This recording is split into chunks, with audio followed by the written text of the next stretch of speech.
Warrior priest Marcia stood before her awaiting charges. Former farmers and craftsmen, they had felt the fire of faith burst within them, and come to her temple a year ago to fight the enemies of Sigmar. Lacking in knowledge of arms, they had begged for her to train them, to let them join her crusades into contested regions and fight the state of chaos. How could she not answer such faith?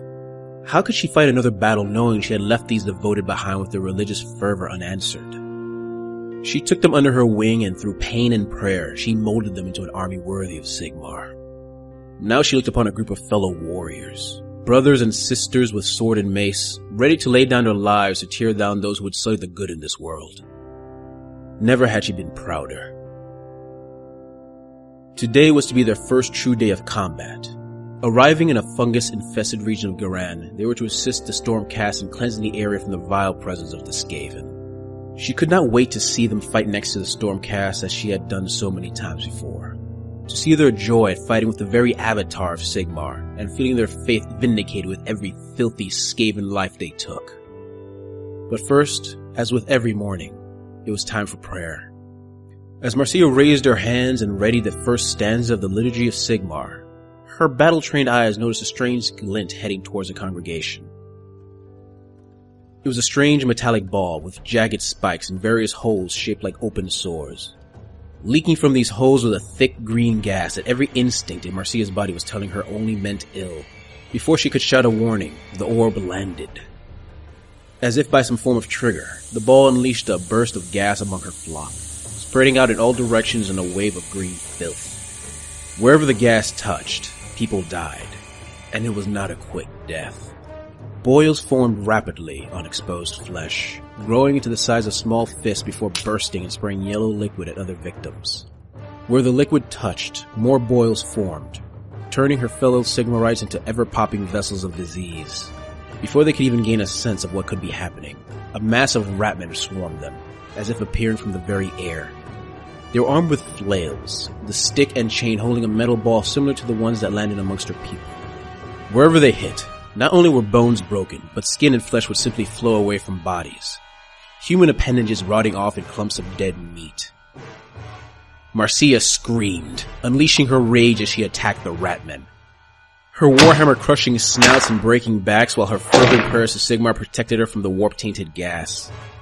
To dare attack them during prayer was the height of heresy, and she would not let a single one of these ratmen leave this place alive. As she finished 2 more Skaven, she raised a warhammer into the air, its holy light bright enough for all to see. "Do not bend!" she screamed, making herself heard over the sound of battle. "Let Sigmar's light guide you and rally to—" Before she could finish, Marcia felt a blade enter her side, piercing her kidney, the surprise of which was quickly replaced by the feeling of her insides being turned into a bloody mulch, the pain forcing her to her knees. "Lord Sigmar!" Marcia called, but her prayers were left unanswered. The chaotic magic in the blade resisted to Sigmar's blessing. As Marcia puked blood, she saw the edges of a filthy robe enter her field of vision. Looking up, she saw it belonged to one of the ugliest Skaven she had ever seen. Its face, boiled and uneven, sneered down at her, a rusted and dripping blade in his hand. "Yes, yes. Your faith, like your god, is weak. It chittered, its sneer turning into a wide smile showing crusted, jagged teeth. Before Marcia could answer, the Skaven jabbed the blade into her eye, turning it and the surrounding tissue into a dead mass of diseased flesh. Sometime later, Plague Priest Thulk Mournblight surveyed the remains of the devoted camp, his knife in his sheath and the comfortable weight of his staff back in his hands. He usually let his underlings do most of the dirty work, but he felt that the warrior priest required his personal touch. Plus, it was nice to see the shock in her eyes as her prayers to her god went unanswered. He took a perverse joy in destroying the faithful. Smiling to himself, he watched as his followers began sacrificing weakened survivors and desecrating symbols of Sigmar. The Great Corruptor would find much to praise him for this day. Hopefully, it will be enough to gift him with another clue in his quest for the next great plague. If not, it was no great loss. If it meant killing the worshippers of more false gods in search of an answer, it was an activity he would enjoy spending his life pursuing. When one thinks of the Skaven, one sees a horde of ratmen slinking in the bowels of reality. A plague of impossible numbers that infest every corner of the realm with their infectious presence. And no clan reflects the diseased nature of this race better than the Skaven of Clan Pestilence. Symbolizing the aspect of the great horned rat as the great corrupter, Clan Pestilence works to spread their god's disease message to all who would, or would rather not, hear, through the universal message of plague, disease, and parasite. One would be understandably mistaken in thinking that this clan and the worshippers of Nurgle would have much in common. Both, after all, deal with disease and decay. However, although their tools are similar, their philosophies are very different. The plague carriers of Nurgle revel in the cycle of death and rebirth that accompanies their calling. They joyously work in Nurgle's diseased gardens, maintaining and praising the boil-filled gifts they are given, seeking only that all the creatures of the realms share in their joy. The Skaven of Clan Pestilence simply see disease as a means to an end. The plagues they employ not aim just to spread but to corrupt and kill, destroying their enemies and leaving nothing behind but bloated corpses. They seek to use their plagues to end all non-Skaven life in the realms and leave all before them a desolate, corrupted wasteland in honor of their god. To accomplish this, their plague priests seek out the 13 great plagues. 13 realm-ending pathogens promised by their god that would assure their ascendancy. They search every nook and cranny, fighting wars, toppling cities, and ravaging countrysides in pursuit of this unholy goal. Once gathered, they will unleash a wave of corruption that will destroy every plant and animal, kill every other race, and wipe out every Skaven not of their clan. They will leave nothing but corruption and cries of victory to their disease-riddled god. The armies of Clan Pestilence are composed of religious zealots charging and slaying their enemies in a most un-Skaven-like fashion. Their religious zeal offering them a bravery uncommon to their race. Leading the charge are the plague priests, frothing lunatics who lead their armies from, surprisingly, the front.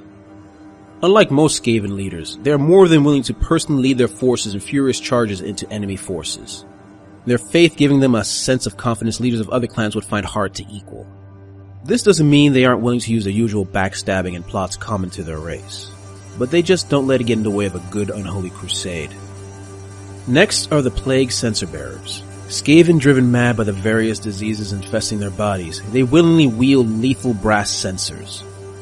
The gases emitting from the weapon slowly killing the wielder, but making them deadly on the battlefield.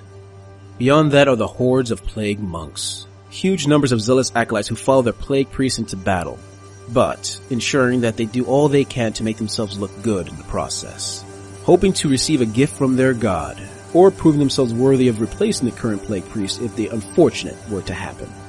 Mad with zeal or not, ultimately, all Skaven strive for power above all else. Not only do these plague monks make the bulk of the clan forces, but they also man the plague furnaces and plague claws, fetid engines of destruction that unleash deadly pathogens upon their enemies. Finally, come the Vermin Lord Corruptors. Answerable only to the Horned One itself, they are the avatars of corruption, unleashing diseased, chaotic magic while expecting their orders to be followed by all other Clan Pestilent forces, from the lowliest plague monk to the most powerful plague priest. For to anger a Vermin Lord is to guarantee one a very brutal, painful, and violent death. To be a Skaven of Clan Pestilence is to be a worshipper of corruption. To see your foes vomit disease, blood before you and chitter in victory as they melt before your eyes. Hey guys, this is Arvandus and I want to say I hope you enjoyed this video. If you like these short stories / descriptions of various races in Age of Sigmar, please like, subscribe, and comment, and I'll keep doing it. Not only Age of Sigmar, perhaps other games that I have interest in. Anyway, thanks for listening, and see you next time.